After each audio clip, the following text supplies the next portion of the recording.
করে দিবে। মানুষগুলো দেখবে আমার বাড়ির সামনে স্বর্ণ পড়ে আছে, আফসোস কেউ নেই না কেন রে বাবা? এখানে স্বর্ণ, সেখানে স্বর্ণ, এখানে দেখা যায় তেল, সেখানে দেখা যায় তেল। অথচ আপনারা গত কয়েক মাস আগে আপনারা একটা ভিডিও দেখেছেন, ট্রেন দুর্ঘটনা হয়েছে, তেলের ট্যাঙ্কি থেকে ট্রেনের তেল পড়ে গেছে, আর এলাকার মানুষ বালতি নিয়ে মগ নিয়ে তেল উত্তোলন শুরু করেছে। দেখেন নাই? সামান্য তেল, 1 লিটার তেলের জন্য পাগল হয়ে গেছে। আর ওই দিন তেলের খনিগুলো সব তেল বের করে দিবি। আল্লাহ বলেন ওদিন মানুষ নিবে না।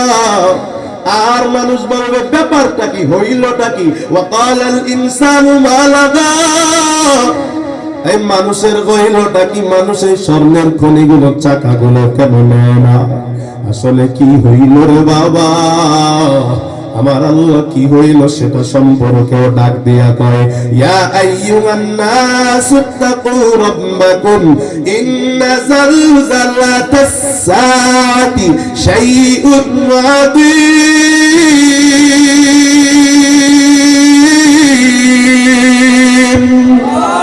আল্লাহ কয় ও মানো,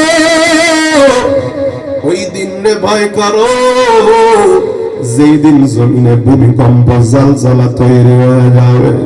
কেমন ভূমিকম্প জানো?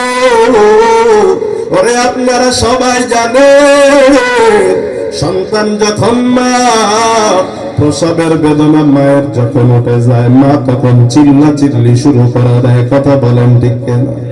কেউ যদি বলে অমুকের বাচ্চা হয়েছে, তার মা টের পায় না, মানুষ বলবে তুই পাগল হইছিস। কথা কয় না? শুধুমাত্র নবীজির আম্মা টের পান নাই, কোনো কষ্ট হয় নাই।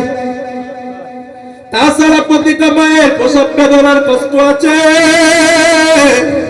যেই কষ্টের কথা আমার মাওলা পবিত্র কোরআনে বলেছে।